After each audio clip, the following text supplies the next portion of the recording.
algoritma memiliki pengertian dasar, yaitu ilmu yang mempelajari bagaimana memecahkan suatu masalah dengan langkah-langkah yang disusun secara sistematis dan menggunakan bahasa yang logis dalam menyelesaikan masalah tersebut.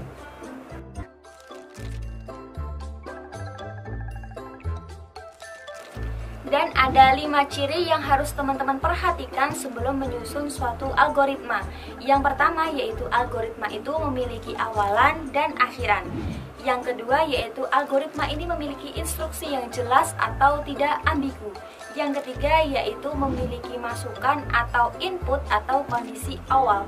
Kemudian yang selanjutnya yaitu memiliki keluaran atau output atau kondisi akhir. Yang terakhir yaitu algoritma ini harus efektif. Artinya dalam penyusunannya harus sederhana dan tidak terlalu panjang. Dalam penulisan algoritma sebenarnya tidak ada aturan yang baku. Namun untuk menghindari kekeliruan dalam penulisan notasi, maka ada 2 notasi yang sering digunakan, yaitu algoritma dengan kalimat deskriptif dan juga algoritma dengan flowchart atau diagram alir. Contoh yang pertama adalah algoritma yang ditulis dengan kalimat deskriptif. Dalam penulisannya, kita menggunakan bahasa yang natural atau bahasa sehari-hari. Contohnya yaitu algoritma untuk aktivitas makan. Persoalan utamanya adalah makan. Maka kita akan membuat langkah-langkahnya yang akan dilakukan ketika kita akan makan sebagai berikut. Yang pertama mulai, yang kedua cuci tangan, yang ketiga menyiapkan peralatan seperti piring, sendok, dan sebagainya. Yang keempat mengambil nasi, kemudian ditaruh di meja. Kemudian yang kelima mengambil lauk dan ditaruh di meja. Kemudian yang keenam mengambil air minum. Kemudian yang ketujuh membaca doa.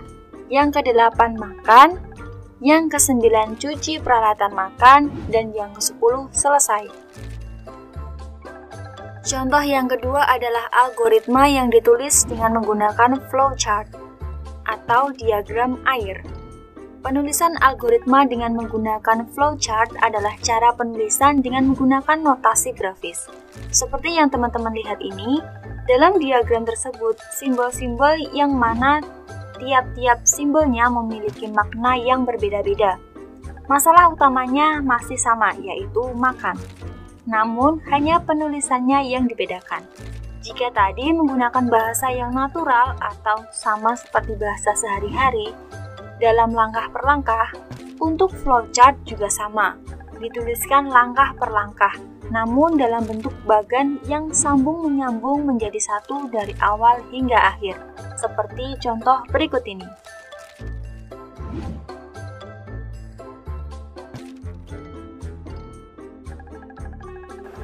Bentuk dasar dari algoritma itu ada 3. Yang pertama ada sekuensial. Sekuensial merupakan algoritma yang disusun dari awal hingga akhir. Kemudian yang kedua ada pengulangan.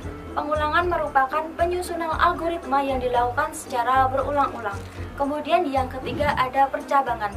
Percabangan memiliki pengertian bahwa algoritma akan melakukan langkah-langkah berikutnya apabila syarat-syarat sudah terpenuhi.